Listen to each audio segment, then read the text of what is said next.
FightSaga.com presents Big Fight Weekend Review with expert trainer James Gogue. Guys, welcome and happy Sunday to everyone. And if you're missing football for War Week Radio, we want to thank you for joining us. And guys, if this is Sunday night, it means only one thing. It means we're seeking the counsel of our very good friend, 5-decade fight trainer, Mr. James Gogue. James, how are you doing, sir? Hey, Joe, the name of that name of that song, it was SWAT, wasn't it? That's right. Yeah, SWAT. I remember that because they did that. They did another SWAT movie with Colin Powell and Samuel Jackson. I remember that. They used that same music. Yeah, that's right. It was Colin Farrell. Colin Farrell. Yeah, I you know, it's funny. I actually met him in Vegas when he was doing when he was there, I guess, for the fights. Yeah, and I couldn't understand a damn thing this guy was saying. He had such a deep Irish accent. What fight was that? I want to say it was Tim Bradley. Oh, okay. And yeah, he couldn't understand him. It's like, hey, man, I wasn't sure it was, and I'm like, damn, thinking he's short, man. He's like 5'5" on a good day. He's shorter than Canelo. Okay. And so I was doing my post-fight write-up at one of the, I think it was the one of the lounges at the MGM, and he was there drinking, watching soccer because it was just going on, right, as I was up late at night writing. And so I'm like, hey, man, Colin Farrell, cool, man, big fan of yours. Oh, if there was, and you couldn't understand a damn thing he was saying. I was just smiling, kind of nodding my head like I was listening to everything he was saying. But yeah, I couldn't understand the thing that guy was saying, and he is short, like 5'5". Anyway, it's my Colin Farrell story. He's tall as me. I'm short too. I'm 5'5". Yeah, but that's all right. You're a prize fighter, my friend. He's not. Yeah. Oh, want to welcome everyone to this week's edition of War Week Radio, Big Fight Weekend Review with our friend James Gogue. You want to thank Antonio Luna for joining us. It says, James Gogue for Teofimo Lopez's new trainer. Nope. You mean you don't want to handle the takeover? You don't want to take over training duties for the takeover? Never. Too much drama. Boy, nice, and we got that. Yeah. Boy, and we got that in boatloads. So we'll start out with that, guys.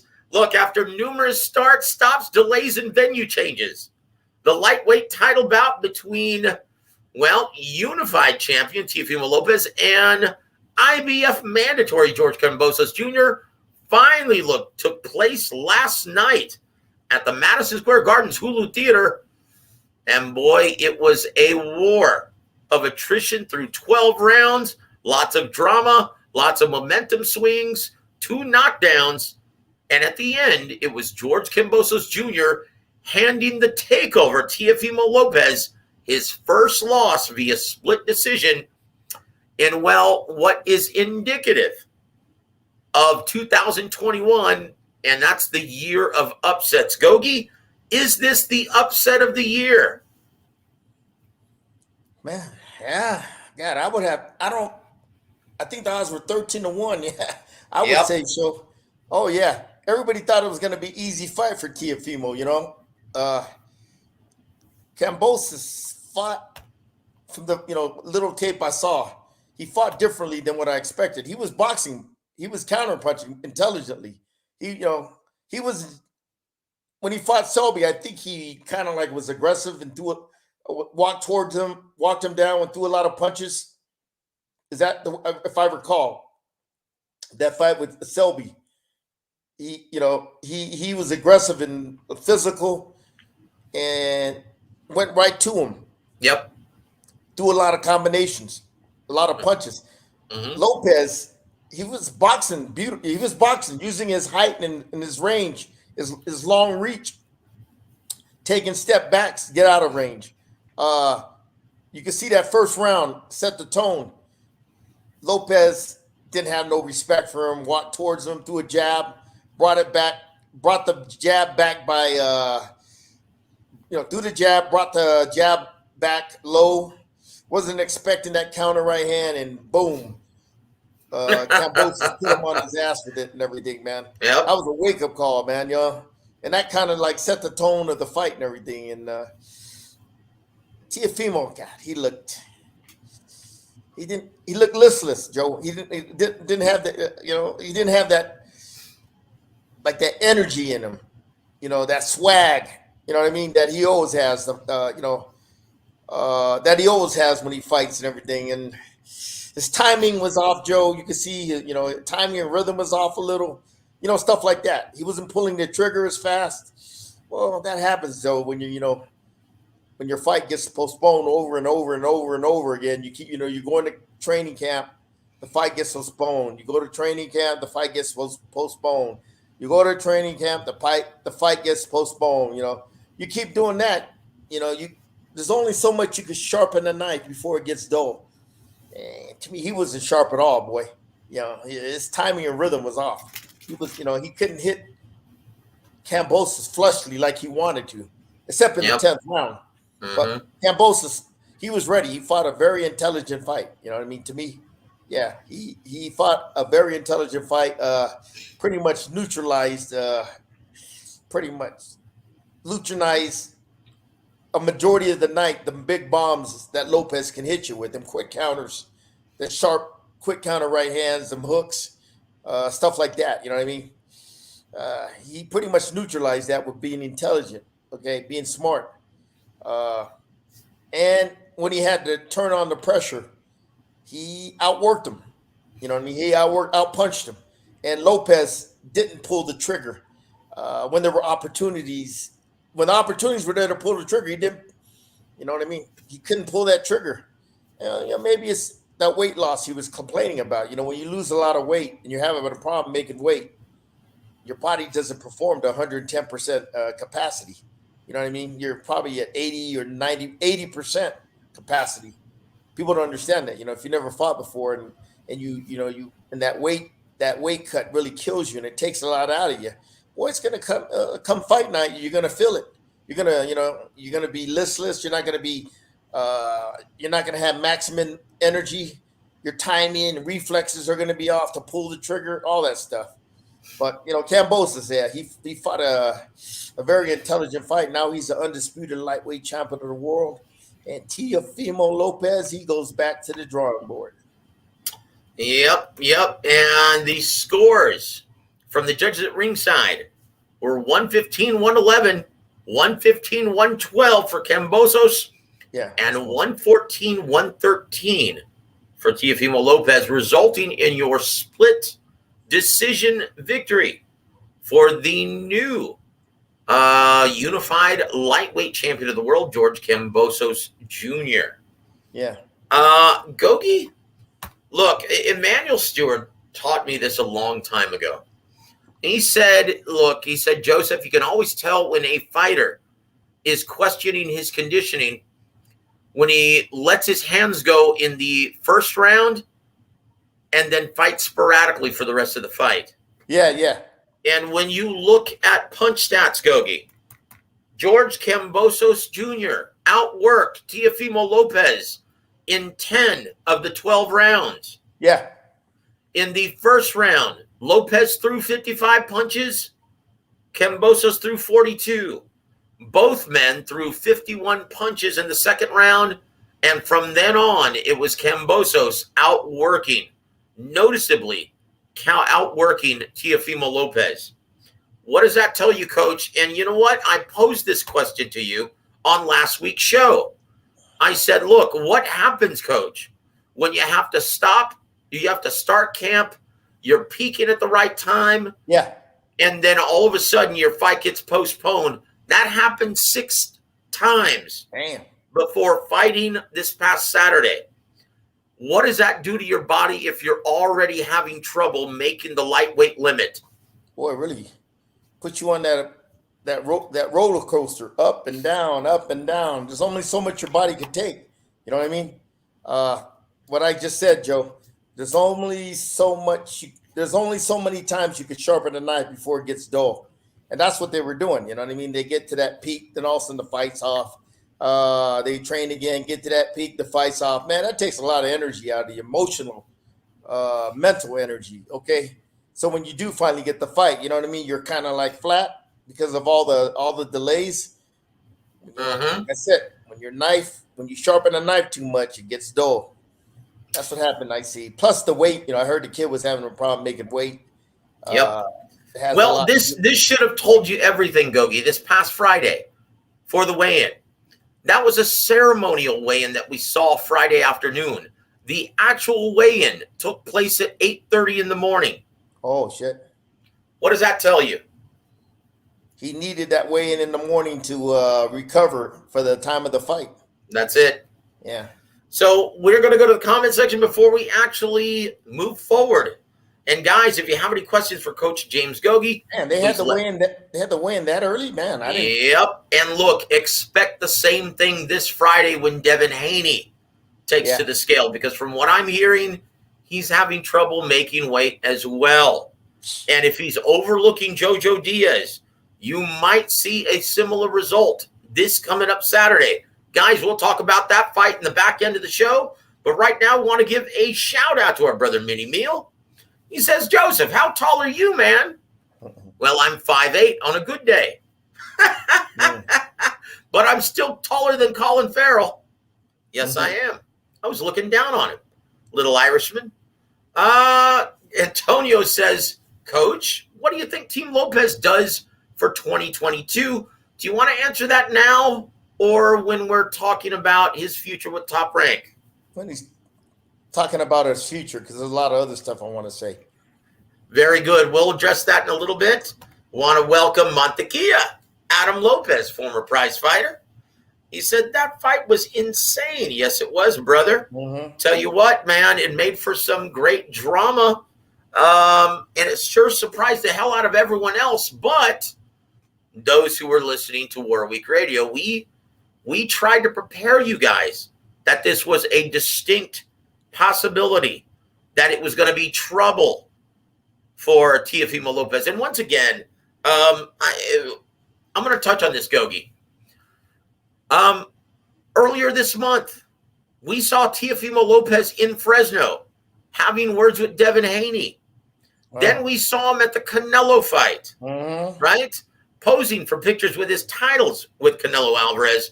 Then we saw him last Saturday for Terrence Crawford versus Sean Porter. Gogue, what should he have been doing in preparation for George Kambosos? Man, that's one of the reasons why he lost, Joe. I talked to you about this early. When you go to camp, man, you buckle down and you eliminate all these distractions. Going to the fights when you're in camp, the fight in Fresno, the Canelo fight, and last week, Terrence Crawford fight. Come on, man. You're getting ready for a fight. Why should you want to break camp and go into that atmosphere with all those people? You might get COVID again, or, you know what I mean? That time you're at the fights, you could be resting and relaxing, thinking about your fight, going over your game plan in your head mentally on how you're going to beat your opponent. That told me mentally 110% they weren't into this fight. They weren't focused. Nope. You know what I mean? The dad should have, the dad's the boss. He's the trainer. He should have stopped all that. But he would, he likes the glory. He likes the TV lights. He wanted to be there too. He wanted to be there and with all the people, the excitement, everybody coming up to you, wanting to take a picture, signing autographs, the media, sticking a camera in your face, asking all kinds of questions, just pumping your ego up, man. It's all bullshit. He should have never been in Fresno. He should have never been at the Canelo fight, and he should have never went to the Crawford fight. When you go to camp, that means you eliminate all distractions. You focus. Oscar De La Hoya, when he went to camp in Big Bear, that was the secret to his success, training up there. Eliminated all the distractions. When he went up there, he never left. I've been in camp over there with De La Hoya, in fact. when he used to train there when he first started, and when he bought that log cabin and he built a gym. He built a gym on his property over there.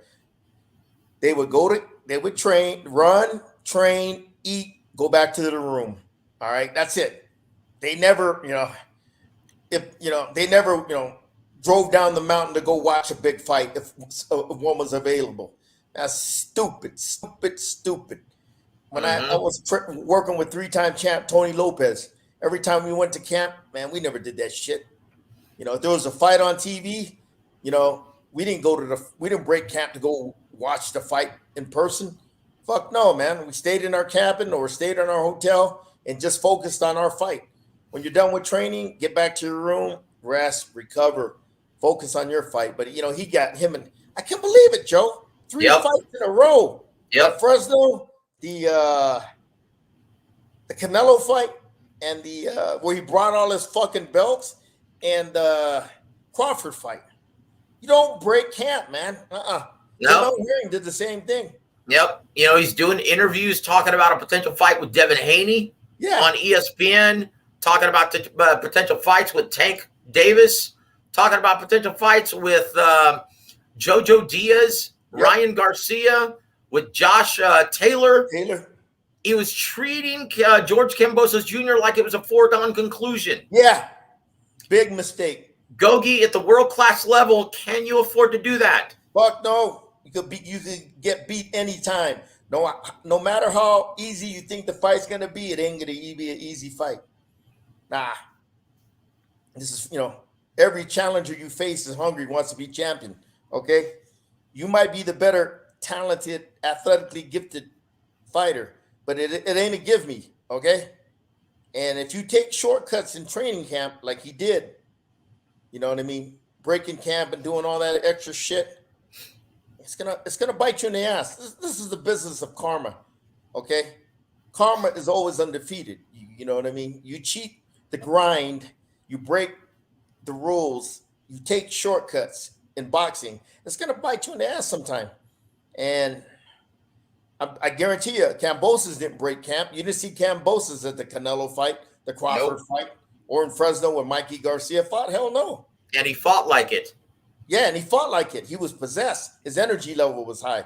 Teofimo, man, to me, that's him and his dad's fault. Okay, nobody else to blame for that loss. Indeed. They didn't. As soon as when they beat Lomachenko, his head went like this big. Oh, we deserve millions of dollars now. We're a star and everything, man, and this and that. And, got cute and got greedy and tried to go with that thriller, which they couldn't deliver like I thought. And it delayed the fight for like a year, over a year. All that momentum he got from the Lomachenko fight, like I said last week when we previewed the fight, it flushed down the toilet. Now he lost the fight. What does he do now, Gogue? Well, what does he do now, Joe?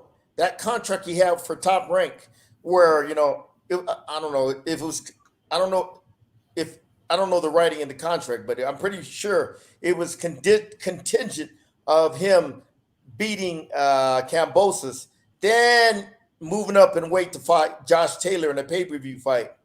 Okay, that would make it an intriguing fight. You got the undisputed lightweight champ of the world moving up in weight to fight the undisputed junior welterweight champ of the world. That has some flavor to it. Now you got a guy who ain't got shit. Okay, what does that fight mean? What going forward? If I was Top Rank, hey man, we're renegotiating the purse. That fight is not hot no more. It would have been hot if you were champion, but it don't mean nothing no more. And Coach, if you don't like it, yeah, man, hey, go to PBC or go somewhere else. You know what Coach, I mean? Have you ever seen a fighter at the pinnacle of boxing defeating one of the best pound-for-pound fighters in boxing, getting ring honors? Yeah. Fighter of the Year 2020, his dad, Trainer of the Year 2020. Fast forward a year later, and I don't think I've ever seen anything quite like this, Coach. Have you? Where they're delusional. I mean, honestly, the only thing that's keeping Teofimo Lopez from being as delusional as Deontay Wilder at this time is him making those crazy glove accusations and tampered water. That's it. A lot of these fighters are fucking nuts nowadays, man. Well, fighters, Hector Camacho was nuts too, but he was a fighter.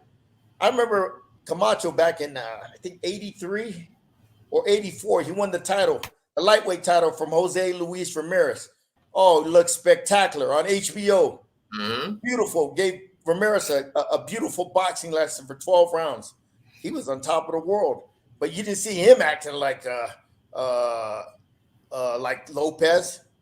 Oh, I'm this. I deserve all this money, on pay-per-view and all this shit. This is a Mayweather, Al Heyman era we live in. That's what fighters, how they act like. They win a big fight, then they think they should be treated like Floyd and everything. But they don't understand what Floyd had to go through, or Oscar De La Hoya had to go through to become a real star. But Camacho, you know what he did, Joe, after he won the title? He didn't act like shit. He didn't act like Lopez, oh, I need this and that. Fuck no. He wanted to stay busy, so Don offered him a fight against Freddie Roach 4 months later. Off Sacramento. TV. Yep. Yeah, off TV. Club show, 50,000. And he took the fight. And afterwards, Lorraine had a check for Camacho after the fight. You know what he told Lorraine? Keep the money. Keep the check for me. Give it to me at a later date. I don't need the money. I just wanted the fight to stay busy. True story. A year later, he called, their accountant called Don, Macho needs his money. He's probably out of it. But yeah, he didn't even take the check. Yeah. He just said, no, don't worry about it, man. Just keep the money, hold it for me. I'll need it, I'll later on, I'll get it from you. I just wanted the fight to stay busy. Yeah. Did you see? That guy was crazy, man. Macho, I know Macho. You see the difference in attitudes? One was a real fighter, okay, Macho, and Teofimo was, businessman fighter. Well, and this is nothing new. You saw the writing on the wall several years ago when he was a 6-round fighter. Would you like to elaborate and tell that story, Coach? Oh, yeah. First time I met him, it was a 6-round fight, Corpus Christi, Texas. I knew Teofimo in the amateurs, okay? One of the kids I used to train fought him in the Junior Olympics. Beat him, in fact, and I think beat him in the finals. Yeah, when they were 14 years old or whatever. That don't mean shit, but I knew him in the amateurs, and I seen him go through the ranks. He won the national Gogue in 2015, where my kid won it, Pablo Ramirez, and I know what he's about. I'd seen him fight. I knew he was a good prospect. So I was a cut man for his opponent, some tough guy, and Teofimo beat the guy 6-round decision.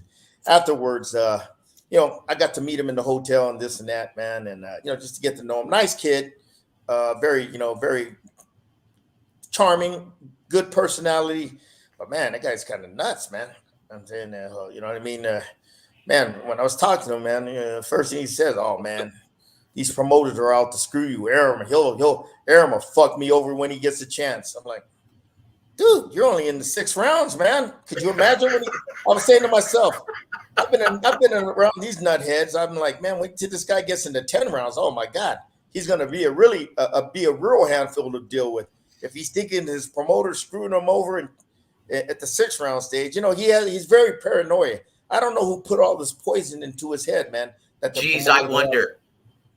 The promoters are out to screw you over and this and that, and he's very paranoid, man. I'm like, and I could see he didn't have that mindset like a real fighter. A real fighter didn't give a shit about that. They just wanted to fight. Okay, they didn't talk about he had big plans to be a star, pay-per-view star, and all that. He was saying, which is good, dandy.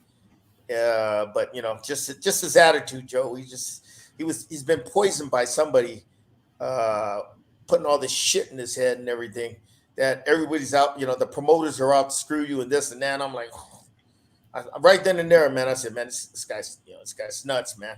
Then as he got bigger and bigger, I followed him through the years. I knew all this shit would happen, man. Okay, because I've met fighters who, earlier in their career when they were nobody, and they were stable. Guys like Leo Santa Cruz, okay, nice, great guy, but you can see he was a stable family man. Didn't get caught up in all the bullshit and everything. He's just a fighter. He just trained, worked every day to to perfect his craft, and fought, and didn't get caught up in all that other bullshit like this kid did. Difference. And I knew, man, Joe, I knew this kid would have problems like that once he got bigger and bigger. You know what I mean? I knew he would be hard to control. I knew he would live and have these delusions, of fantasy delusions in his head on how he thought this business works. And he's finding out, man, he ain't no star like he thought. When they signed that fight for Thriller, I remember his dad was saying, "Oh, they're doing stuff differently. They're gonna have a concert with J-Lo. My son's gonna be fighting on that. My son's gonna be main event. We're gonna do 2 million pay-per-view buys." Oh Jesus! You think like that, bro. You think like that, you're delusional. You don't live in fantasy. You don't live in reality. You live in fantasy land, and that's gonna affect your decisions. Okay, the decisions you make have consequences. Okay, overall, all the decisions you make. He made that decision to go to that fight with Mikey Garcia in Fresno. He made that decision to go to the Canelo fight. He made that decision to go to Crawford's fight last week, breaking camp, and all of them.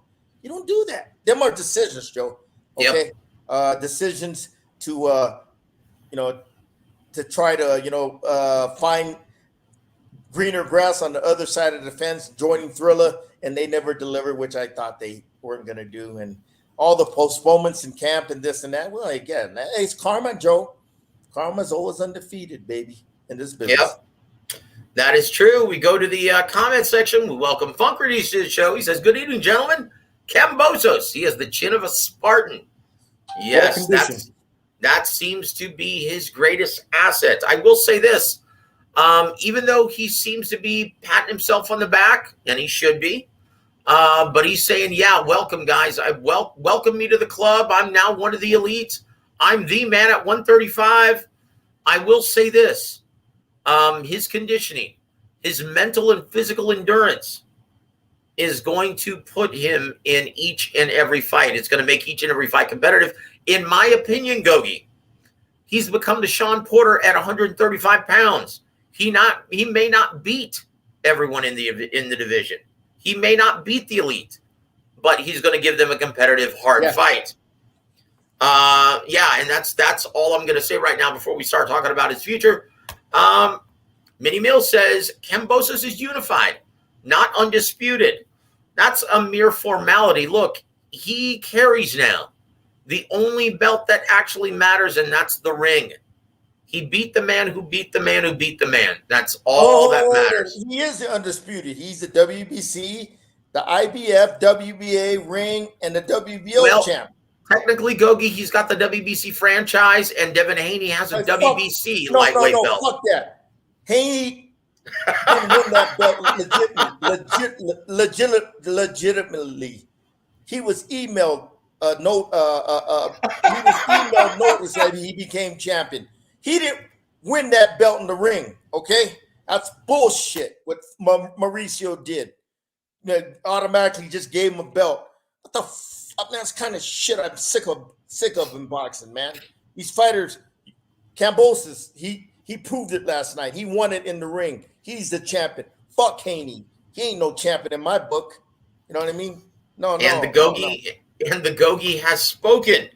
Antonio Luna says, "How high, Coach, is the ceiling for George Kambosos Jr.?" Shit, you got a guy that's hungry. As long as he stays hungry, disciplined, to his craft, always wanting to improve, don't get caught up in all the bullshit out there. Have the Bernard Hopkins attitude, okay? Get back in the gym soon as possible. Work on correcting your mistakes you made in the fight and working on adding more inches and polishing up the layers to your game, okay? To your craft, basically. Just stay focused. Don't get caught up in in the bullshit of fame. That's what it is. That's what Lopez and his dad, that was their downfall. As soon as they became champion, heads got big. They got caught up in all the bullshit of fame. You get caught up in the bullshit of fame, you don't put stuff in perspective, you get complacent, you get lax, and you don't pay attention to your training rules. Okay, like going to, breaking camp to go to all these fights. What the fuck is he doing that for? You don't do shit like that, man. You go to camp, you make the sacrifices. Okay, when you're done, when you you don't have no fights coming up, then go to the fights. Yeah, but he wanted to go all those fights so he could be seen with all his fans, and they and he wanted his ego massage, take a picture with all his fans, sign autographs, and all the media coming up to him, sucking his ass. You know what I mean? Yeah, that's what he wanted. That's why he went to the damn fights, to be around that atmosphere, with everybody, kissing up to him and everything. You know what I mean? It's all bullshit, man. Joe, when you win in this business, you stay humble. Yep. I got a saying: when you win, say little. When you lose, don't say shit at all. Just keep everything in perspective. I've learned that when you win, okay, you ain't made it yet. You still, it's a never-ending road. Okay, you keep everything in perspective. You always have that mindset. You got to get better. Correct the mistakes you made. Add more dimensions and inches to your game. Yeah. Well, in the immortal words of Abraham Lincoln, he said, "Better to remain silent and be thought of a fool than to speak and remove all doubt." Yeah. And I'll tell you this, Teofimo Jr. and Sr. have removed all doubt. After the fight, Gogue, Teofimo Lopez said this in the middle of the ring in the Hulu Theater at Madison Square Garden. He said, quote, "Kambosos is a hell of a fighter, but I won tonight. Everybody knows that." And that was responded by the fans to a chorus of boos. He said, quote, "The referee raised my hand. He knew I won tonight. I don't care what anyone says, yo. I won tonight. At the end of the day, I've been here. I've done that. I want to thank God. I want to thank everyone who came out tonight. Look, I ain't no sore loser. I take my wins and I take my losses. But at the end of the day, man, I'm a true champion. I did what I had to do. I went out there and did my best. I don't care what anyone says, man. I'm as real as they come. And this is the takeover, man. We don't stop. We keep coming. Yo, at the end of the day, I love you all, and I know I won this fight." End quote. Coach? Talk. Kambosos responded. He said, look, mate, take it like a champ. Let's do it again in Australia in front of 80,000 people. Right? End quote. So, Coach, I'm going to ask you, is that the fight that you want to see? Do you want to see a rematch between Lopez and Kambosos in Australia? Look, that would be great and dandy, but guess what? He can't make weight. He's having problems making weight. He'll move up. Yeah, it's a damn shame. He's going to move up with a loss on his record and be viewed as more risk than reward, more than likely. Well, good luck. Joe. I mean, who does he fight? Josh Taylor doesn't want to fight him anymore. He wants to fight Terrence Crawford. But bottom line, Joe, if he does decide to stay at 135, boy, he better change his attitude, him and his dad, and start being more strict and adhere to the rules of when you're in training camp. Okay, nice and strict, no distractions. Get all the rest you can. Okay. No fights, none of that shit to, go out there so the fans can massage your ego and shit like that. Nah. But I doubt it. My odds, the way all the information I gathered, I don't think he's motivated to make 35 again, man. You know what I mean? Well, we'll see. I don't know. Well, after this loss, he may, and after a nice tongue lashing by the brass at Top Rank, he may be forced to. He may have to. Because think about this. I mean, there's Joe, no fight with. Up? Am I breaking up, sir? Can you hear me? Yeah, you're breaking up a little. You're going in and out. Okay, I'm sorry about that, brother. Can you hear me all right now? Still a little, breaking up a little. Oh, boy. Okay, well, let's see if we can rectify that problem. Hold on just one moment, Gogue. It's kind of like staticky. Yeah. It just happened right now. How about now? What's that? How about now? Is this better? Nah, same. Oh, Chingao. Okay, we'll just have to try and forge through this, I guess, guys. I don't understand you, Joe. You really broke up. Can you hear me fine? You're perfect. You're perfect. Let's try this now, okay? Am I still breaking up, sir? Can you hear me? Yeah, you're breaking up though, real bad. I can. Oh shoot. Okay. Well, I'm sorry, guys, for the technical delay. Let me try to refresh this real quick. Okay. My apologies, guys.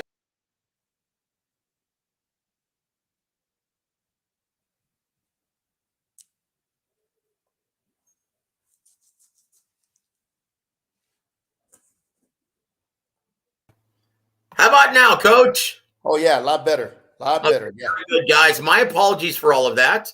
Where was I? Okay. Well, I was talking about the future of Teofimo Lopez. Josh Taylor fight is not a realistic possibility any longer. Bruce Trampler was talking about that today. And by the way, Joe, you talked to Bruce today? Yep. And look, and he was really sad about that. He said, you know what? We really wanted to make Teofimo Lopez versus Josh Taylor before Josh moved up, because they're not so sure they can secure that Terrence Crawford fight any longer for Josh Taylor. And they wanted a big fight for him, right, in the UK, right? Hey, so Joe, I talked about that before you talked to Bruce. That I don't, remember earlier this morning I said, I don't think Top Rank would be interested in doing that fight since he lost. You know what I mean? That's it. They're not. Bruce said that, huh? Yep. He was sad about that. He said, look, that was a huge fight. Undisputed lightweight champion versus undisputed junior welterweight champion. Yeah. And now it's dead in the water. Let me ask you this, Coach Gogue.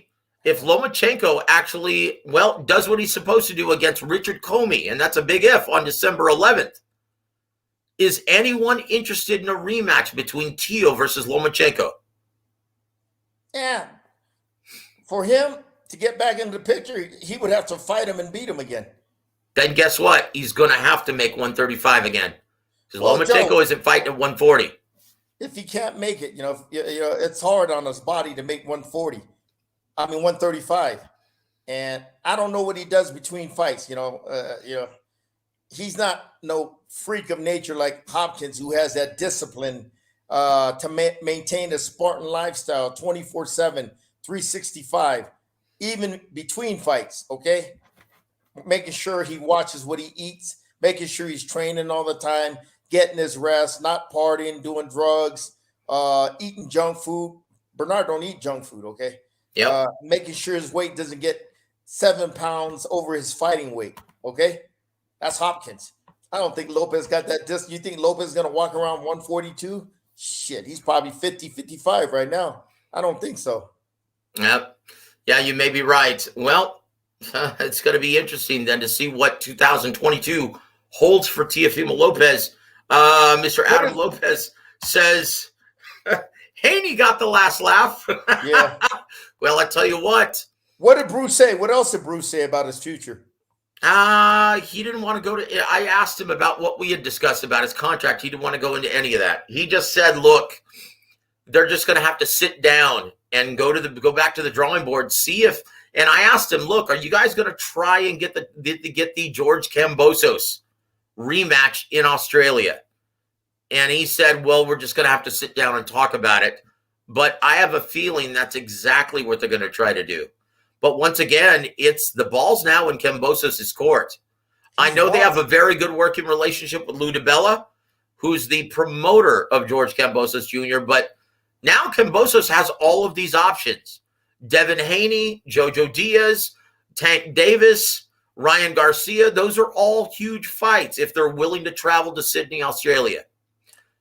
Me joke, Teofimo rebuild himself at 140. That's all. Well, you heard it from the coach. Take less money. He's going to have to take a lot less money, but oh fucking well, he's the one that put himself in this situation. All right? Yep, we reap what we sow, guys. Not just in boxing, in life. But our brother Antonio says, Coach, I think Teofimo Lopez should join Team Canelo. I will say this, and I'm usually pretty sick and tired of hearing people say, oh, he needs to go train with Eddie Reynoso. Oh, he needs. Yeah. I'm usually sick of that. But in this scenario, I think being mentored by Canelo Alvarez would be very, very healthy for him at this time. I don't know if Canelo would want him in camp, guys. You know, you may be right, brother. Adam also says, responds to me asking the question, have you ever, coach, seen a bigger fall off? Montequilla says, well, maybe Jermaine Taylor. Not only did he fall off the map, boy, he went crazy. Yeah, not this big after, you know. Oh, man, sad. Like Bruce said, it's sad. Bruce saw the writing on the wall and all this. Bruce been in this shit longer than me, and he's seen the same shit I seen when I met that kid, man, you know. And when he won the title, when all these dumb demands he's making, you know what I mean? This and that, this, I'm gonna be a pay-per-view star, 2 million and all that. You know, he was counting all the chickens before the eggs hatch. Bruce seen all that shit. And he knew something bad. When your fighter does that, something bad always happens. And now the guy's at the bottom of the barrel, man. You know what I mean, Joe? Yep, it's pretty sad, coach. Well, I'll say this: George Kambosos Jr. is going to be just sitting back and watching the ensuing lightweight action unfold. You've got Devin Haney versus Jojo Diaz coming up on DAZN this Saturday night. Then on Sunday night, you've got Gervonta Davis versus Isaac Cruz the following Saturday. You've got Vasyl Lomachenko versus Richard Comey, who's also promoted by Lou DiBella Entertainment. So I tell you what, we're going to have a much clearer picture after the dust settles over the next 2 weeks. Troll Master Mike, welcome to the show. He says, this kind of looks like Buster Douglas all over again. Yeah. Greed and ego. You know what? That is an excellent analogy. I would agree with that. Let me ask you this, and final question before we start talking about Fulton versus Figueroa, coach. Antonio says, I think the Kambosos loss will open the floodgates in the lightweight division. Kambosos has a huge target on his back now. Coach, would you favor any of the elite at 135? Would you favor Kambosos over any of the elite at 135 at this time? Man, let me tell you, man, Kambosos is not a bad fighter, man. And he's always mentally and physically focused and prepared when he goes into a fight. He'll give any of them guys a hard fight. As long as he boxes intelligently, yeah. He's already got that temperament, that meanness, that nastiness in him. Now he's, just fight with intelligence and poise and composure. And, like he did last night with Teofimo Lopez. Oh, yeah, he's a live dog in all them fights. Indeed. He's going to give everyone a very tough outing if he comes in that same condition and that same level of focus. He owns all the belts. Fuck Haney and his fake-ass belt. And Tank Davis in his fake-ass belt. The guy, this Kambosos holds all the belts. Yep. Okay. Yeah. Well, and once again, I like to say he holds the belt that matters most, and that's the ring. That's the ring. To me, it's the most important. You're not going to get it unless you're fighting the perceived or recognized best in any division. Yeah. And most importantly, and this is the best part of it, you don't get taxed every time you fight for that title. Yeah. No sanctioning fees for that belt, right? Joey Chaz, welcome to the show. He says, Joseph, Kambosos should look for the biggest payday. He deserves it. I agree. He does deserve it. Yeah. In my opinion, that's going to be a big pay-per-view with Tank Davis. Could you imagine that in Australia, Coach? Yeah, that'd be a good fight. Yeah. I don't think that fight will be in Australia because of the time difference and everything. I think they would have to have that fight in Vegas or something. That's a very good point. That's a very good point. And it's very hard to turn down the big casino site fee dollars. Yeah. Yep. Let's before we move on, let's take a look at Joseph. Can any 135 pounder do over 500,000 pay-per-views? Coach, No. Your thoughts on that? I don't think so. Look, You might see something like that if Davis ever fought Lomachenko. That might be able to do. You don't think it does over 500,000? Not in this market. Yeah. Well, coach doesn't think so. What's Tank's biggest? 250, 225? Something around there, coach. He'd be lucky to break 200,000, and especially against Isaac Cruz, I can't see him doing over 150. Yeah. So. Well, Funker T says, I'd like to see Loma versus Kambosos in Vegas or Australia. You know what, brother? I'd like to see Lomachenko versus any of the top 135 pounders. Yeah. But Teal would literally have to kill somebody to be at Jermaine's level. Yeah. But I tell you what, let's move on. Coach Montequilla says Jojo Diaz for the upset this Saturday night against Devin Haney. What say you, sir? And Jojo's kind of small for a 135 pound, being a 135 pounder. Haney's a big boy, but he's having problems. If he has a problem making weight, okay, and he really struggles, it's going to affect him in a fight. He's not going to have that snap on his punches like he should. And stamina-wise, he's going to fade going down the stretch. So anything can happen, Adam. Anything can happen. That's why they fight the fights. I'll let you answer this one, Coach. What about Ryan Garcia, Coach? Garcia's more box office than anybody. And he's more talk than anybody. He's just all bag of hot air and bullshit. Fucking fighters nowadays, man. They're just a fucking joke. These fighters. They're just a fucking joke. You stepped into it, not all of them. But, You stepped into it, Montequilla. I knew that was coming, brother, as soon as I read it. That's my boy from the amateurs. I tell you what, Adam, you're a credit to the sport, brother. Miss watching you fight, my friend. Yeah, Ryan Garcia is his boy from the amateurs. But I tell you what, Adam, you're always a lot of fun to watch in the ring, man. I miss you fighting, brother. Let's see. Ryan Garcia is just all fucking talk, okay? Yep. That's all. Well, it's hard to take him seriously, man, until he gets back in the ring. That's another guy who started off 2021 with a bang and then has fizzled out to kind of oblivion. Is anyone even talking about or thinking about Ryan Garcia right now? They don't give a shit about him. After beating Luke Campbell. Out of sight, out of mind when you don't fight, okay? And that's it. Guys, in other action from Las Vegas, Nevada, Stephen Fulton finally unveiled the way to beat Brandon Figueroa on Saturday night. He fended off the ferocious Figueroa and convinced two judges that he defeated Figueroa in their 12-round, 122-pound title unification bout at Park MGM's Dolby Live. Coach, do you agree with the judges' scorecards? Judge Dave Sutherland scored the back-and-forth battle a draw, 114-114, 6 rounds apiece, but that was overruled by judges Tim Cheatham and Dave Moretti. 8 rounds to 4, they scored it in favor of Stephen. Cool boy Steph Fulton. Did you agree with those scores at ringside?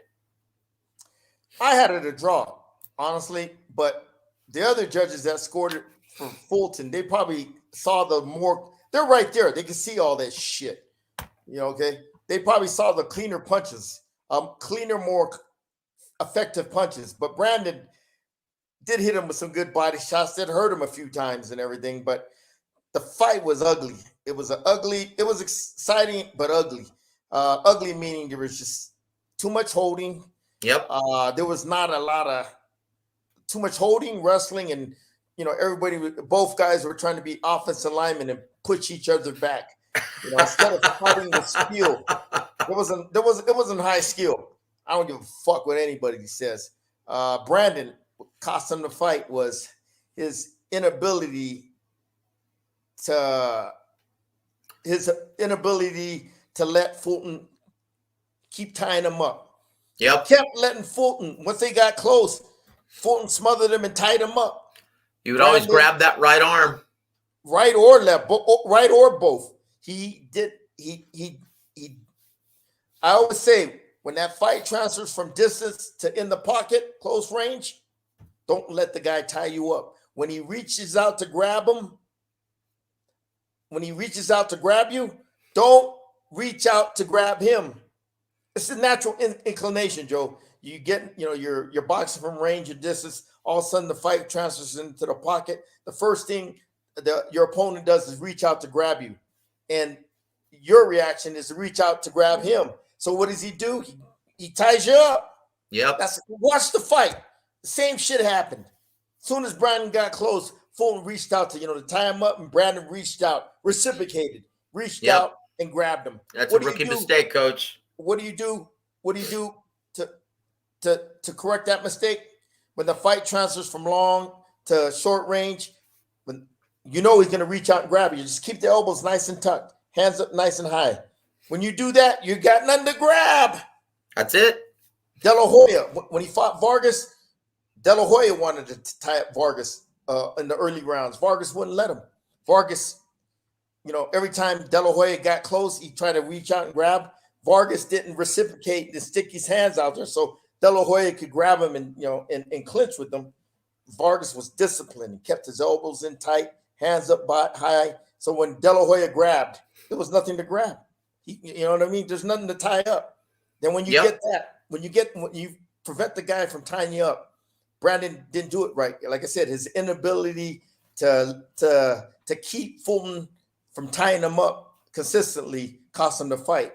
So like I said, when that fight transfers into the pocket, you keep him from tying you up, hands up, elbows tucked in, so there's nothing to grab. Then, if you're kind of right here, real like smothered, he's really smothering when you ain't got that space. Take a half step back where you can create some space. Then you can shoot the uppercuts, the body shots, the uppercut hooks. Okay, you got to create space. When the guy smothers you, don't let him tie you up. Then create that space inside. Taking a half step back where you're going to get some space. Then you can, reel off your combinations. The uppercut, Brandon from the southpaw, the uppercut hooks, the uppercuts to the body, hooks to the head, straight left hand, or, the right uppercuts, left hooks. Just mix them up. Be creative in his combinations. Okay, but them two little fundamentals of not letting your opponent tie you up and creating that space when you need it. Okay, when the guy tries to smother you, that's going to give you the opportunities you need to throw effective combinations. And the thing with Brandon, Fulton too, them motherfuckers, Brandon throws good combinations in spurts, okay? Yep. Effective. But there's so many different combinations Brandon could throw to make himself a better inside fighter he's not throwing, okay? All right? He could be more creative like Canelo in his combinations. Add more combinations to his repertoire, his toolbox, to make him more effective in the pocket. He does the same shit all the time. That left uppercut to the body, or the right uppercut, left uppercut, right hook, same shit. He doesn't have different types of combinations he can use that will make him more effective in the pocket. It's like an offensive coordinator. If a defense is set in this, if a defense is set in this position, there's certain plays you could run them, that can exploit that defense. Okay. Like you see they're playing like a soft zone coverage, run the fucking ball because they ain't gonna have nobody in the box to stop the run. Well, same thing. When you get in the pocket, okay, you execute those fundamentals. Don't let the guy tie you up. Keep the elbows nice and tight, hands up. If he smothers you, get that space. Okay, you can create space too using your lead forearm, like Floyd Mayweather. Floyd Mayweather gets in the pocket. If the guy tries to smother you, what does he do? He sticks that forearm out, okay? Puts it on your chest or puts it in your face, okay? Just to create that space he needs, okay? To rip them short uppercuts to the body. Well, Brandon could have just did the same thing. He didn't create no space in the inside, and when there was space, he didn't mix his combinations up effectively with different combinations, and that's what he got to do. Brandon, when he attacks, he does it good. He gets hit some, but he gets hit. You know what I mean? But he's got to improve when he closes that distance not to get hit. He puts that jab in. sometimes Brandon's pretty. He's pretty. He uses his brain. Sometimes when he closes that distance, once he sees you throwing, he'll lean back just to make you miss. And once he makes you miss, then he's stepping in and touching you with jabs, putting it in your face, okay, to keep you from throwing back at him, okay. But once you get inside, man, he don't know. He don't put the combinations. He doesn't mix them up effectively to make himself a better inside fighter. Okay, them are the three things I've seen to make him. Three mistakes he needs to improve on to elevate his game, okay, to the next level. Fulton, you know what I mean? He's basic. He's raw. He's not James Toney in the pocket, okay? He doesn't know how to catch and counter effectively. He did it with Brandon, you know what I mean? He doesn't put different types of combinations together in the pocket. He'll throw one or two or the uppercut hook. He don't, he wants to smother you so much because he don't want to get hit in the pocket. He does it, he don't take them opportunities once he gets the distance to put different combinations together too. He throws, look at Fulton, throws the same shit. Okay, them little short hooks inside or the uppercut hooks, couple body shots, but he doesn't mix his combinations like Canelo. Up and up, down, down, up. 3 or 4 or 5 different combinations. He don't work the angles. Man, I would have been tearing Brandon up with hitting him at angles when he's coming. Brandon likes to lean on you, push you back, and be physical. Yep. You know what I mean? Fuck. And when you got a guy that's trying to push you back and you can't budge him, and you're starting to fall back, you know what you do? You use his weight to your advantage. You step at an angle. Yep. With them uppercuts, okay? Like Brandon's coming at you, and instead of trying to play football with him and wrestle him and trying to push each other back, just step at an angle and hit him with the uppercuts. I would have nailed Brandon with them shots all day, man. He came with me, man. Push him back. Step at that angle, rip them uppercuts. Step at an angle, rip them left uppercuts to the body. You know what I mean? That's one thing Fulton needs to learn is to work off angles. Edwin Chapo Rosario was a master at that, man. In the pocket. Yeah, Gogue, this is why I don't understand why many writers, many guys that I actually respect are calling this an instant classic. In my opinion, it was a lot of action, but damn, it looked like a club level fight at times. Look at James Toney when he fought Iran Barkley. Yep. Look at the difference between him fighting on the ropes and Stephen Fulton. And you're talking about when he fought Barkley, when Barkley was trying to bring it to him. Oh my God. Toney, high skill level when he was on the ropes. Yep. Roll counters.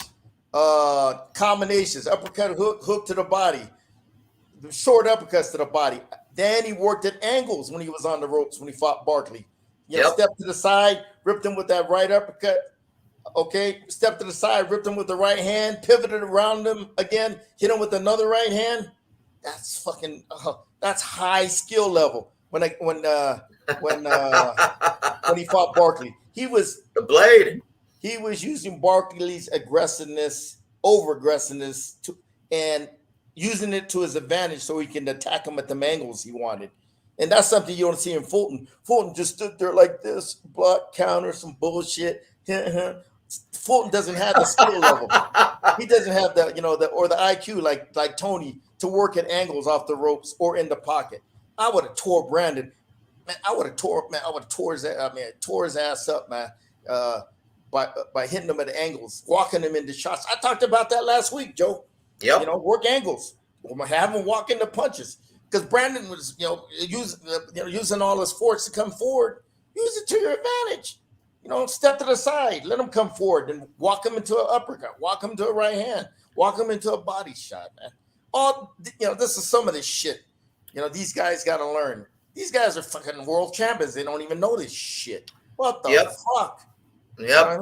Shocking, Coach. A couple of comments real quick before we move on. Bro, did I explain myself good?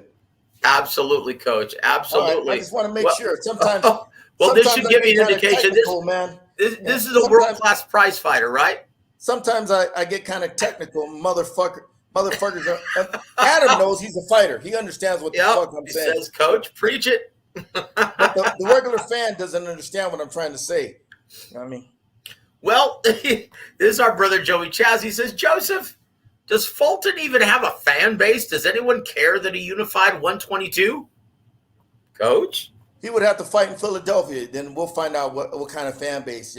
The best way to find out how much you're loved is usually to fight in your hometown. Okay, then we'll find out if you can't draw in your hometown, that means nobody gives a shit about you except the people close to you.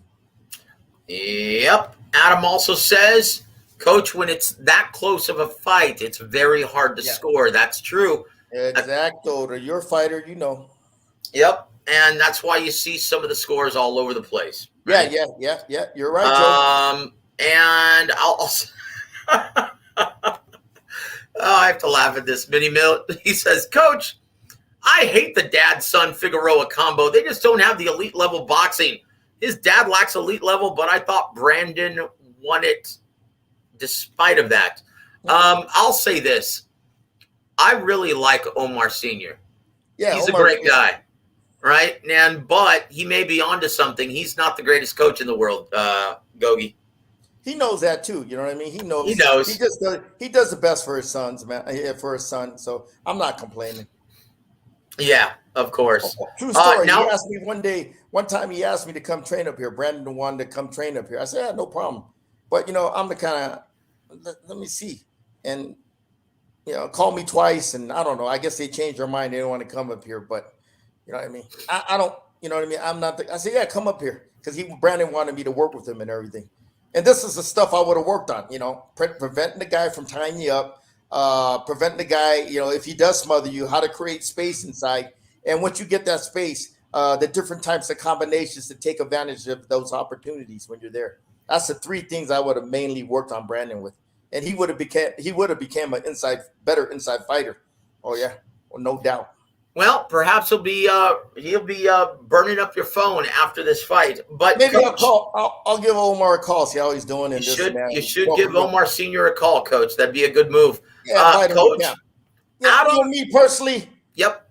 I could give a if I don't give a shit if I work with him or not. But if they do come, I just want to teach him these things so he becomes a complete fighter and develops into the best fighter, the best version he could be of Brandon Figueroa, okay? I hate to see his career and he don't correct these mistakes, okay? Because if you don't correct mistakes, history repeats itself. So when he goes to 126 like he's doing and he gets into a fight like this, oh boy. If the mistakes ain't corrected, well, guess what? History will repeat itself. Me, it would be just to work on, I would have to teach Brandon the mentality. He already got the mentality, the aggressive, physical. He really has that aggressive physical mindset when he fights. I want to teach him that shit. All I got to do is just polish up his inside game with the stuff I talked about. So he could become the best version of himself. Okay, instead of a fucking what he's doing now. Because if he didn't do that last night, Joe, if he didn't let Fulton tie him up, if he created the space and he would have put his combinations together with more variety, being more creative. Fulton wouldn't have been able to handle his attack. Agreed. I'll say this, Coach. Yeah. I think Montequilla has the beat here. This is a very interesting comment, and I want to get your take on this. Go ahead. What is it? Adam Lopez says Danny Roman beats both of them. He's a sharpshooter, baby. Yep. He's a sharpshooter with that sneaky left uppercut. Yeah, he's intelligent. He's fundamentally sound, that Roman. Yeah. Yep. Oh yeah. Like to see him fight the either Stephen Fulton or if they do have a rematch, the winner. He's mentally tough. He's been through a lot of tough wars. He can handle that heat of Brandon. He'll pick Brandon apart. Yeah. Yep. Indeed, Coach. Indeed. So Antonio states this. We'll before we move forward, just two questions, Coach. Coach, when will you put out more boxing tutorials? The fuck I want to do that for? I don't know. I don't know. If it helps out people, I'll do it. But I train guys in the gym, man, and the nearest thing I do to put out boxing tutorials is I'll record it and I'll put it on Instagram or some shit. I'm not on Twitter no more. Maybe we just need to get a camera crew down there to your gym, Gogue. Yeah. Possibly in 2022, I'll do that. When I'm training fighters and I'm working on something, that just comes to my head. I'm in the gym, I'm training fighters, blah, blah, blah. All of a sudden something comes to my head. Okay, let's work on this. And if I like the idea and I see it's working, okay, I'll have somebody video it. Then I'll explain what we're doing and why we're doing it. See, when you're doing this shit where you're explaining guys how to hit the body right, how to hit them at angles, you're telling them what you're going to do, then you're explaining why you're doing it. Okay. There's so they have, when you give them a thorough explanation on why you're doing this or doing that, it becomes part of their boxing IQ. So when they're in a fight, they know how to, they know how to adapt and execute what you taught them and everything. You got to give your fighter, you don't just teach them how to throw punches and get them in shape. You got to teach them how to think. And you can't, in order for them to think, they got to have some boxing IQ and how to use their tools. Everything I'm showing them, whether I'm throwing this combination, that combination, this combination, this is the distance this combination works at. This is the distance this is going to work at. This is a good distance. This is a perfect distance where you can, attack your opponent at angles and the combinations. Once I show them that, okay, and why it's going to be effective. Well, guess what? When they're in a fight, when they're in sparring, they can work on that stuff in sparring and everything. And okay, it works. Okay. Oh yeah. This is what he just told me. I'm going to try this. I'm going to try that. See, if you don't do it in sparring, sorry about that, Joe. If you don't do it in sparring, you're not going to do it in a fight. You're what you do. That's it. What you learn in training, the skills you develop, the habits you develop, it's got to transfer to the fight. Or you're all that stuff in sparring is a test in the gym. The real fight is the final exam. Okay, you got to pass that final exam by everything that you've been taught in the gym. You got to apply it in the fight now. But I got to see it in sparring. Once that I see it in sparring, I start saying, oh, okay, the habits are starting to develop. His comfort levels is going higher. His confidence level is going higher on what I try to teach him. It's a learning process, man. It's a learning process. That's it. Minnie Mill says, Coach, I wish you could coach Brandon Figueroa. Would you train him in Mexico or in the USA? Well, he lives very close to Mexico. He lives in Weslaco in the Rio Grande Valley. The dad wanted to come up here. The dad wanted to come up here. I said, no problem, Omar. Come on, bring him up. But, I'm the kind of guy I wait and see, if it comes to fruition. I guess Brandon didn't want to come up here, you know what I mean? But look, you got, he trains with Joel Diaz. He trains over there with Joel Diaz, but over here it's altitude, 6,000 feet, man. Okay. The training is, training up here is a lot tougher than training in Palm Springs. You're talking about sea level to altitude, and it's cold. Yeah. And you know what I mean? And it's not a good place to live, but it's a great place to train, to get yourself mentally and physically conditioned for a fight. Yeah. Yep. And after the fight, Coach, there was another shouting match post-fight, this time between Fulton and Figueroa. Fulton said, yeah, it was a close fight. He said, yeah, but I won the fight. And Figueroa said, you know what? Hey, man, I heard you 5 or 6 times. Everyone here knows who won. Everyone knows who won. Fulton said, you know what? I won, brother. We can fight again. He says, man, let's just do it again. But Figueroa's like, look, I put pressure the whole 12 rounds. I landed the cleaner shots. I hurt you like 5 or 6 times. I probably only lost like 4 rounds that fight. And he said, probably this has to be the biggest robbery of the year. Even he knows who won. They just don't want to admit it. It's a robbery, not even a draw or nothing. End quote. Coach, does there a rematch need to happen? What do I think, Joe? Yeah, what do you think? Fuck these excuses. Work on becoming a better fighter. Right? Everything I talked about just right now, this is just some of the things. Some of the things I would make. He's got a lot of stuff he needs to work on to become a better all-around fighter. But this is what I talked about with some of the things. But quit fuck making excuses and just, move on and become a better all-around fighter. All right. And there it is, guys. Let's look ahead to the schedule. We're already 70 minutes in, Coach. So we're going to play. It's now a new month that's going to be upon us. We're going to play another game of tune in or pass, okay? Since there are fights on the same night, we're going to throw this one in, Coach.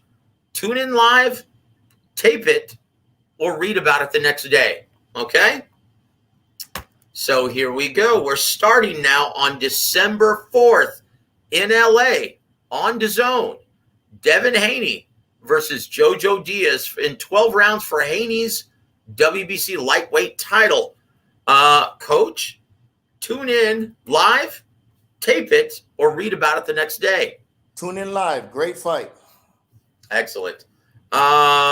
Next night, Coach, on Sunday, December 5th, Gervonta Davis versus Isaac Cruz for Davis's worthless WBA regular lightweight title. Tune in live, tape it, or read about it the next day. Tune in live. It's going to be a great fight. Both styles mesh. Outstanding. Get knocked the fuck out. Anyway. 2 fights now on December 11th. First one, Vasyl Lomachenko on ESPN Plus. Vasyl Lomachenko versus Richard Comey in your 12-round main event in the lightweight division. Tune in live, tape it, or read about it the next day, Coach. Tune in. Every time Lomachenko fights, it's must-see TV. Comey, he's a game opponent, live opponent. You see Lomachenko since his comeback, he's fought that Japanese guy, destroyed him. He wants to make a statement against Comey to make him number one, to force Kambosos to fight him. That would be a great fight in Australia. Lomachenko, Kambosos over there. Yeah. That'd be a huge fight. On that same night in Carson, California, the former Thunderdome, right? You've got a title fight, Nonito Donaire versus Raymart Goballo for Donaire's WBC bantamweight title. Tune in live, record it, or read about the next day, Coach. Tune in. Nonito's always fun to watch. The Filipino Flash, vaunted counter check left hook. Ooh. Yeah. Yep, one of the best in the business still at this age. It's amazing.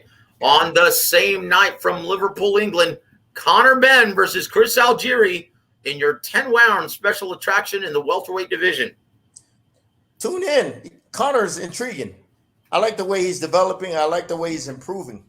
When you got a guy like that was green and raw, he didn't show a lot of promise, but you see him developing, smoothening out his technique, his gaining more skills, gaining more boxing knowledge, gaining more experience, being more relaxed. He's fast, sharp combination puncher, he's fast and sharp at countering. Look like he can hit you now. He got some pop in the punches. He comes from a good, his dad was a former WBC super middleweight champ, the Destroyer. Yep. Dark Destroyer, Nigel Benn. So he's got, comes from a good bloodline. Yeah, tune in. I mean, he's probably England's hottest 147-pound fighter right now, if I recall. Yeah. That's right. Yeah. On that same night, Coach, December 11th, busy day for boxing from Dubai in UAE. John Riel Casimero versus Paul Butler for Casimero's WBO bantamweight title. Tune in, record it, or read about it the next day. Record it. All these fights going on. If it's available, tune in. But if it's going against some other fights, just tape it. Tape it. December 14th from Tokyo, Japan. Naoya Inoue versus Iran Depayan for Inoue's WBA and IBF bantamweight titles. Tune in, record it, or read about it the next day. Always got to tune in when Inoue fights. Oh, just an explosive puncher, boy. Exciting fighter, highly skilled, mentally tough. Yeah. Tune in. Tune the fuck in. Yeah. One of the best pound-for-pound fighters in boxing. Yeah. You know what? And I'll say this. On December 17th from Montreal, Quebec, Canada. It's the return of, in my opinion, one of the most underrated and avoided fighters in boxing. The return of Artur Beterbiev versus Marcus Brown for Beterbiev's WBC and IBF light heavyweight titles. Tune in live, record it, or read about it the next day, Coach. Tune in. Beterbiev, he's must-watch TV too, because strong physically, insanely strong, power in both hands, could hurt you at any time. Oh, yeah. Yeah. Well, I tell you what, this December schedule is turning out. Boy, we're going to end the boxing year in a bang. Yeah, Joe. There's usually some mostly shit. I say, I say, don't. Every single fight, I said, tune in. Yeah. Outstanding. Well, December 18th, something tells me that you're just going to want to tune in just to see the spectacle of this, because it's going to be a big event. December 18th from Tampa, Florida on Showtime pay-per-view.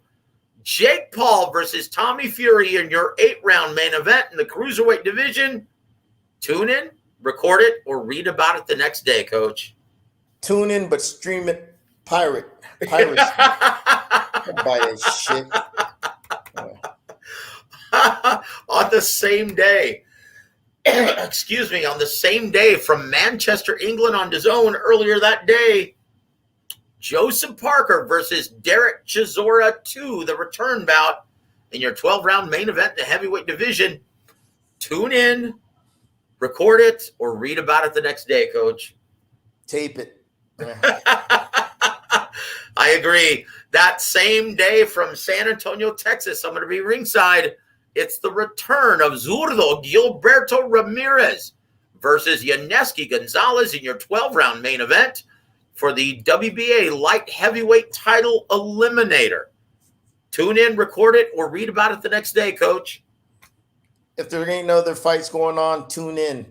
But if it's going against other fights, just tape it. Yeah. It's going against Jake Paul versus Tommy Fury, and that's it. Yeah.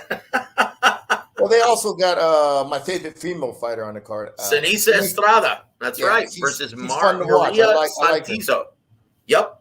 She's fun. She's fun to watch. She's a ball of fire, boy. She's got bigger balls than a lot of fighters out there. She fights. You know what I mean? And that's it. And at the end of the final bout of the 2021 boxing year from Saitama, Japan, on DAZN, the return of Gennady Golovkin versus Ryota Murata, 12-round main event in a unification bout in the middleweight division for the IBF and WBA titles. Coach, tune in, record it, or watch New Year's Eve. Fuck no, you always tune in for G. I want to see how G, he's 40 years old, going to be 40. I want to see if he's slipped or stayed the same. Great fight in Japan, but I'm pretty sure it's going to pack that place they're going to fight in. It's going to be a sold-out crowd. Triple G, international. He's well-known everywhere. I want to tune in because I want to see how much he has left, Joe. If he looks good, does it warrant a Canelo rematch, or I don't know? Does he go after the middleweights out there, one of the Charlos, or who? I don't know who the fuck the champions now at 160. I don't know. 160. Demetrius Andrade. That's Demetrius Andrade's got the WBO. Jamal Charlo is the WBC, and now you're unifying the IBF and the WBA. Who's Gennady's the champion? 160? He's the IBF champion, and Ryota Murata of Japan, the big puncher, the former Olympian. He's the WBA. Fuck, I didn't know that. Shit. I didn't know he was champion. I'm like, huh? Really? Oh, okay. Well, I tell you what, Coach, and we're going to leave you with this. Mini Meal says Triple G versus Canelo, final closure. I will say this. Eddie Hearn said this weekend. He said he thinks that if Triple G is indeed successful on the 29th of December, that they're going to do their best to try and put together the third and final installment of Triple G versus Canelo Alvarez sometime this next year. Do you want to see it, Coach? It has intrigue, but come on, man, that fight should have happened a long time ago. Canelo, you know what I mean? He always picks G at the right moments. Yep. Yeah. Adam says this for Jake Paul versus Tommy Fury. He says, watch, tune in. I used to think Jake Paul was a piece of shit, but if he's given a piece of his purse to the undercard, go for it. Yeah, he's doing that with Amanda Serrano. That's right. That's absolutely right. Yeah. Good for him. Funkertees adds this. He says, and once again, Funkertees, thank you for tuning in. Thank you guys for sticking with us for almost 90 minutes. He says, Reynoso said he wants the rematch with Triple G in Mexico. Do you think that could happen, Coach? Shit, money always talks. Yeah, the money's right. Have it in Mexico City at that big stadium. Yeah, why not? Yeah. So, Adam, you're not going to be there ringside with me, brother? He says, read about it for Gilberto Ramirez versus Yaneski Gonzalez. You know, it's not the greatest matchup in the world, but yeah. So here's a match that Mini Mill wants to see, Coach. No, thank you. I don't fight no more, man. Jesus. Because I talk about boxing don't mean I got to fight. Jeez, I'm 59 years old. What the fuck do I need to be taking punches for, man? And I let my fighters do the fighting for me. I don't, you know. And yes, brother, we all agree Amanda Serrano is hot. Yep, she sure is. And Adam says this, though. He says Triple G is still the only dude to give Canelo some fits. You know why, Adam? Because of that jab of G. Yep. He can control range and distance. Okay? He has a very effective, hard very hard sledgehammer jab. When you get hit by it, it's like getting hit by a right hand. It keeps you honest. It gets your attention. And he could keep Canelo at range and not let Canelo consistently just walk at you, walk at him, walk him down. Okay, like them other bitches he walked down.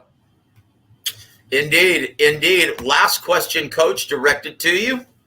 Coach, is Zurdo Gilberto Ramirez, is he overrated? I don't care, man. That fucking dude's irrelevant. Look how he became a businessman and how his career screwed up, man. Indeed. That's it, guys. Indeed. This is what Montequilla thinks, Coach. Yeah, he's overrated. Who's he fought? Same speed the entire time. Yeah. Yeah,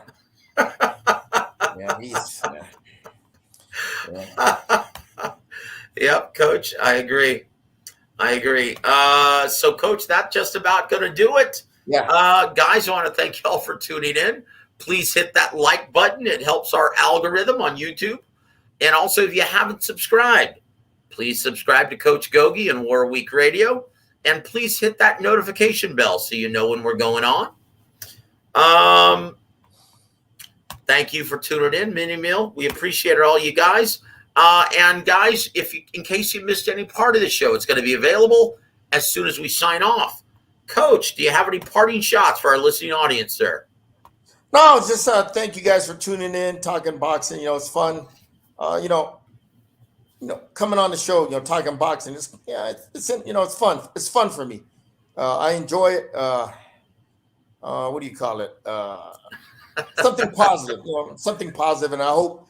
I'm glad to share, all my experiences and all my knowledge to make you guys better, knowledgeable boxing fans. So when you see a fight out there, you know what I mean? Oh yeah, Gogue talked about that. He talked about that.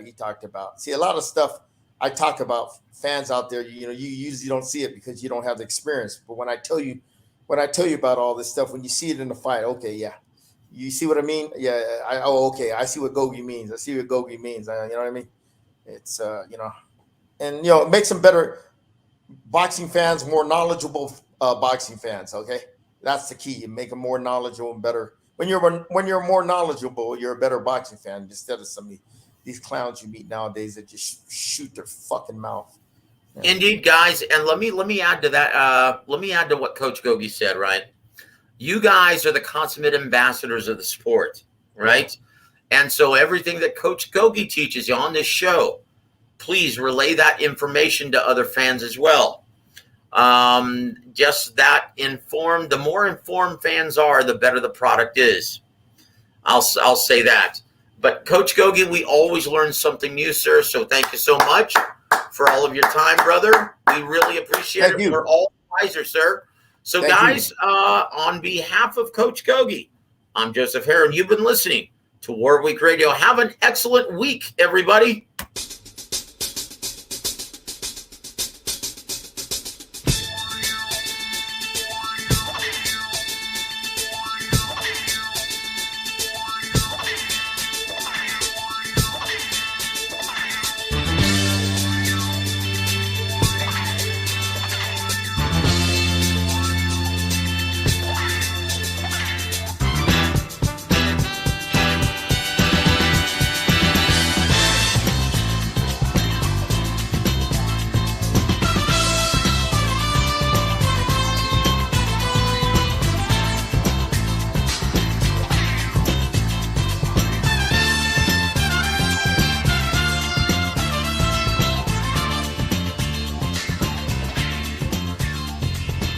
FightSaga.com presents Big Fight Weekend Review with expert trainer James Gogue.